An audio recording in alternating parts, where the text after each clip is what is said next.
Jeremias, capítulos 29 e 30.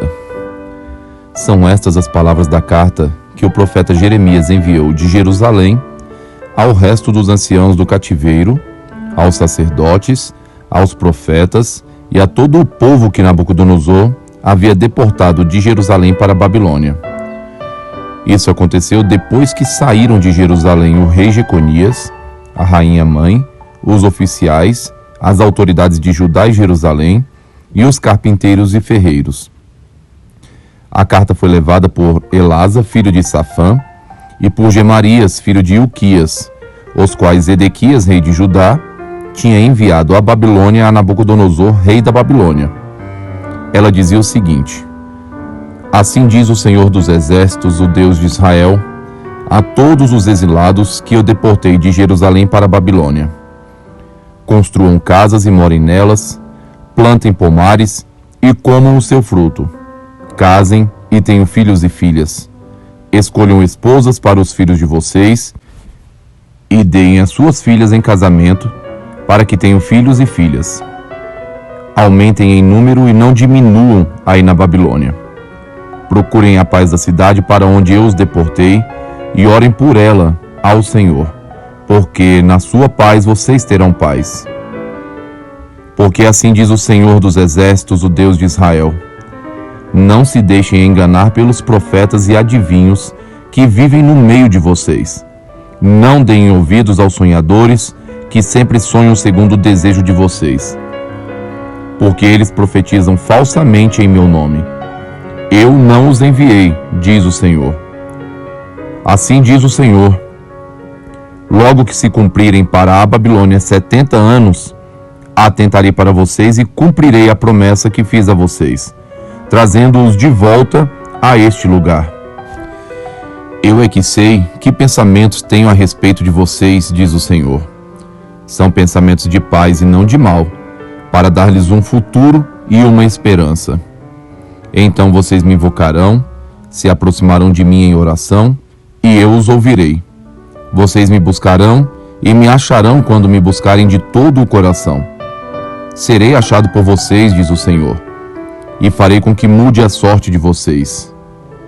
Eu os congregarei de todas as nações e de todos os lugares para onde os dispersei, diz o Senhor, e trarei vocês de volta ao lugar de onde mandei para o exílio. Vocês dizem: O Senhor nos suscitou profetas na Babilônia. Mas assim diz o Senhor a respeito do rei que se assenta no trono de Davi e de todo o povo que vive nesta cidade, os irmãos de vocês que não foram com vocês para o exílio. Assim diz o Senhor dos Exércitos: Eis que enviarei contra eles a espada, a fome e a peste, e farei com que sejam como figos ruins, que são tão ruins que não se podem comer. Eu os perseguirei com a espada, a fome e a peste. Farei deles um motivo de espanto para todos os reinos da terra, e os porei por objeto de maldição, de horror, de vaias e de deboche entre todas as nações para onde os tiver dispersado. Porque eles não deram ouvidos às minhas palavras, diz o Senhor, que sempre de novo lhes enviei por meio dos meus servos, os profetas. E vocês também não quiseram ouvir, diz o Senhor. Portanto, escutem a palavra do Senhor, todos vocês exilados, que enviei de Jerusalém para a Babilônia. Assim diz o Senhor dos Exércitos, o Deus de Israel, a respeito de Acabe, filho de Colaías, e de Zedequias, filho de Maazéias, que estão no meio de vocês e profetizam mentiras em meu nome. Eis que os entregarei nas mãos de Nabucodonosor, rei da Babilônia, e ele os matará diante dos olhos de vocês. Daí surgirá nova espécie de maldição entre os exilados de Judá que estão na Babilônia. Que o Senhor faça com você o que fez com Zedequias e Acabe, os quais o rei da Babilônia assou no fogo. Isso porque fizeram loucura em Israel. Cometeram adultério com as mulheres de seus companheiros e anunciaram falsamente em meu nome palavras que não lhes mandei dizer. Eu o sei e sou testemunha disso, diz o Senhor. a Semaías de Neelão, diga que assim diz o Senhor dos Exércitos, o Deus de Israel. Em seu próprio nome você enviou cartas a todo o povo que está em Jerusalém, a Sofonias, filho de Maazéias, o sacerdote, e a todos os sacerdotes, dizendo: o Senhor o constituiu sacerdote em lugar do sacerdote Joiada, para que na casa do Senhor você se encarregue de todo o louco que quer passar por profeta, para lançá-lo na prisão e prendê-lo no tronco. Então, por que você não repreendeu Jeremias de Anatote, que profetiza no meio de vocês? Pois nos enviou mensageiros à Babilônia para nos dizer: o exílio vai ser longo. Construam casas e morem nelas. Plantem pomares e comam o seu fruto. O sacerdote Sofonias leu esta carta em voz alta para o profeta Jeremias. Então veio a palavra do Senhor a Jeremias, dizendo: mande dizer a todos os exilados: assim diz o Senhor a respeito de Semaías de Neelão. Visto que Semaías profetizou a vocês, sem que eu o tenha enviado, e fez com que vocês confiassem em mentiras, assim diz o Senhor: eis que castigarei Semaías de Neelão e a sua descendência. Ele não terá ninguém que habite entre este povo, e não verá o bem que hei de fazer ao meu povo, diz o Senhor, porque pregou rebeldia contra o Senhor. Jeremias capítulo 30. Palavra que foi dita a Jeremias da parte do Senhor. Assim diz o Senhor, Deus de Israel: escreva num livro todas as palavras que eu lhe falei. Porque eis que vem dias, diz o Senhor, em que mudarei a sorte do meu povo de Israel e de Judá, diz o Senhor. Farei com que voltem para a terra que dei aos seus pais, e eles a possuirão. São estas as palavras que o Senhor falou a respeito de Israel e de Judá. Assim diz o Senhor: ouvimos um grito de terror, um grito de medo e não de paz. Perguntem e vejam se o homem pode dar à luz uma criança. Por que então vejo todos esses homens com as mãos na cintura como se fossem uma mulher que está dando à luz? E por que se tornaram pálidos todos os rostos? Ah, que grande é aquele dia, e não há outro semelhante. É tempo de angústia para Jacó, mas ele será salvo dela.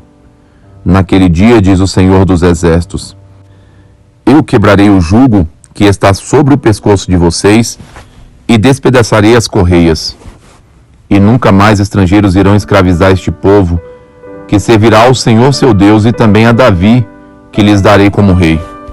Portanto, não tenha medo, meu servo Jacó, diz o Senhor, nem se atemorize, ó Israel, pois eis que eu o livrarei desta terra distante e salvarei a sua descendência da terra do exílio. Jacó voltará e ficará tranquilo e sossegado, e não haverá quem o atemorize, porque eu estou com você para salvá-lo, diz o Senhor. Por isso, destruirei completamente todas as nações por onde os espalhei. A você eu não destruirei completamente, mas castigarei com justa medida, de modo nenhum deixarei você impune. Porque assim diz o Senhor: a sua ferida é incurável, o seu ferimento é grave. Não há quem defenda a sua causa, não há remédio nem cura para a sua ferida. Todos os seus amantes se esqueceram de você, já não perguntam por você, porque eu a feri como se você fosse um inimigo. O castigo foi cruel por causa da grandeza da sua maldade e da multidão dos seus pecados. Por que você grita por causa da sua ferida? Essa sua dor é incurável. Por causa da grandeza da sua maldade e da multidão dos seus pecados é que eu fiz essas coisas. Por isso, todos os que a devoram serão devorados, e todos os seus inimigos serão levados, cada um deles, para o cativeiro. Aqueles que a despojam serão despojados, e entregarei ao saque todos os que a saqueiam. Porque restaurarei a sua saúde e curarei as suas feridas, diz o Senhor. Porque chamaram você de repudiada, dizendo: é Sião, ninguém mais pergunta por ela. Assim diz o Senhor: eis que restaurarei a sorte das tendas de Jacó e me compadecerei das suas moradas. A cidade será reedificada sobre o seu montão de ruínas, e o palácio será habitado outra vez. De lá sairão ações de graças e gritos dos que se alegram. Eu os multiplicarei e não serão diminuídos. Eu os glorificarei e não serão desprezados. Os seus filhos serão como antigamente, e a sua congregação será firmada diante de mim, e castigarei todos os seus opressores. O seu príncipe procederá deles, do meio deles sairá aquele que há de reinar. Farei com que ele se aproxime, e ele chegará perto de mim, pois quem por si mesmo ousaria aproximar-se de mim, diz o Senhor. Vocês serão o meu povo e eu serei o seu Deus. Eis a tempestade do Senhor. O furor saiu, uma tempestade passou sobre a cabeça dos ímpios. O furor da ira do Senhor não se desviará, até que ele execute e cumpra os desígnios do seu coração. Nos últimos dias, vocês entenderão isso. Salmos 133. Ó, como é bom e agradável viverem unidos os irmãos! É como óleo precioso sobre a cabeça, o qual desce pela barba, a barba de Arão, e desce para a gola de suas vestes. É como o orvalho de Hermon, que desce sobre os montes de Sião. Ali o Senhor ordena a sua bênção e a vida para sempre. Tiago, capítulo 5. Escutem agora, ricos, chorem e lamentem por causa das desgraças que virão sobre vocês. As suas riquezas apodreceram e as suas roupas foram comidas pelas traças. O seu ouro e sua prata estão enferrujados, e essa ferrugem será testemunha contra vocês, e há de devorar como fogo o corpo de vocês. Nestes tempos do fim, vocês ajuntarão tesouros. Eis que o salário dos trabalhadores que fizeram a colheita nos campos de vocês e que foi retido com fraude está clamando. E o clamor dos que fizeram a colheita chegou aos ouvidos do Senhor dos Exércitos. Vocês têm tido uma vida de luxo e de prazeres sobre a terra. Têm engordado em dia de matança. Vocês têm condenado e matado o justo, sem que ele ofereça resistência. Portanto, irmãos, sejam pacientes até a vinda do Senhor. Eis que o lavrador aguarda com paciência o precioso fruto da terra, até receber as primeiras e as últimas chuvas. Sejam também vocês pacientes e fortaleçam o seu coração, pois a vinda do Senhor está próxima. Irmãos, não se queixem uns dos outros, para que vocês não sejam julgados. Eis que o juiz está às portas. Irmãos, tomem como exemplo de sofrimento e de paciência os profetas, que falaram em nome do Senhor. Eis que consideramos felizes os que foram perseverantes. Vocês ouviram a respeito da paciência de Jó e sabem como o Senhor fez com que tudo acabasse bem. Porque o Senhor é cheio de misericórdia e compaixão. Acima de tudo, meus irmãos, não jurem nem pelo céu, nem pela terra, nem por outra coisa qualquer. Mas que o sim de vocês seja sim, e que o não de vocês seja não, para que vocês não incorram em condenação. Alguém de vocês está sofrendo? Faça oração. Alguém está alegre? Cante louvores. Alguém de vocês está doente? Chame os presbíteros da igreja e esses façam oração sobre ele, ungindo-o com óleo em nome do Senhor. E a oração da fé salvará o enfermo, e o Senhor o levantará. E se houver cometido pecados, estes lhe serão perdoados. Portanto, confessem os seus pecados uns aos outros e orem uns pelos outros, para que vocês sejam curados. Muito pode, por sua eficácia, a súplica do justo. Elias era um homem semelhante a nós, sujeito aos mesmos sentimentos, e orou com fervor para que não chovesse sobre a terra. E por 3 anos e 6 meses não choveu. Depois orou de novo, então o céu deu chuva e a terra produziu seus frutos. Meus irmãos, se alguém entre vocês se desviar da verdade, e o alguém o converter, saibam que aquele que converte o pecador do seu caminho errado salvará da morte a alma dele e cobrirá uma multidão de pecados. Curta, comente E compartilhe.